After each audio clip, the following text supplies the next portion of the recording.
नमस्कार शेतकरी बंधूंनो. कृषीधनी प्रगतशील शेतकरी यूट्यूब चॅनलमध्ये आपले सहर्ष स्वागत.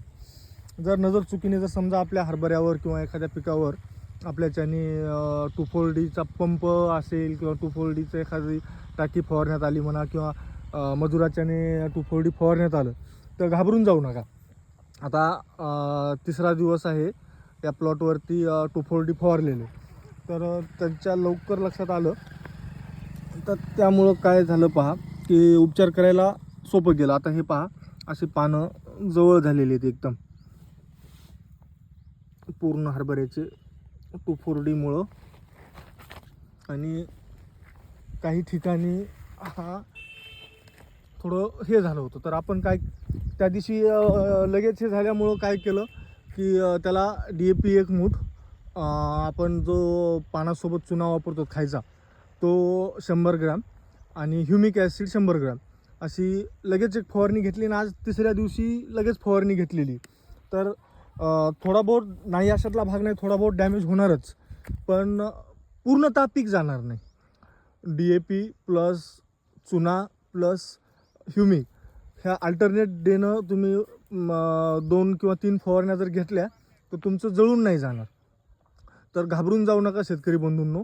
2,4-D जर नजर चुकीने आपल्याला फवारण्यात आलं तर पण पहिला जो स्प्रे आहे अल्टरनेट म्हणजे 2,4-D फवारल्यानंतर तो मात्र जितक्या शक्य होईल लवकरात लवकर तितक्या लवकरात लवकर घ्यायचं. तुम्ही सोबतीला ग्लुकोज पण घेऊ शकता, पण सोडून देऊ नका. कारण काय आहे, आता हरभऱ्याला एक टाकी म्हणजे जवळपास खूप क्षेत्र होतं, तेवढं क्षेत्र सोडून देणं परवडणार नाही. काही वेळेस मजुराच्या चुकीने कपाशीवर जातं किंवा दुसऱ्या तत्सम पिकावर पण जातं.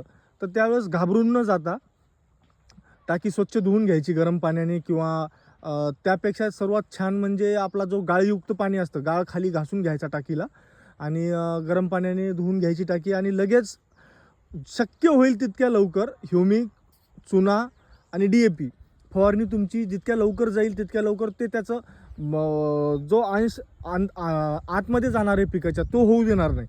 आणि जे काय आपलं संभाव्य नुकसान आहे ते टळलं. आता हे जे पानं आहेत ते जवळही झालेले आहेत, पण प्लॉट तसं तर पाहायला गेलं तर 2,4-Dचा धमाका म्हणजे तो फवारल्यानंतर पाठीमागेच झाड पान हे टाकून देतं, पाट टाकल्यासारखं, म्हणजे अंग सोडून दिल्यासारखं. पण हा प्लॉट आपण वाचवण्यात यशस्वी झालो. तर तुम्ही घाबरू नका. थोडं बहुत म्हणजे असं 100% तर कोणत्याच्यानं इलाज होणार नाही, पण जे नुकसान संभाव्य पूर्ण जळणार आहे आपला प्लॉट तो वाचेल. चालतं. धन्यवाद.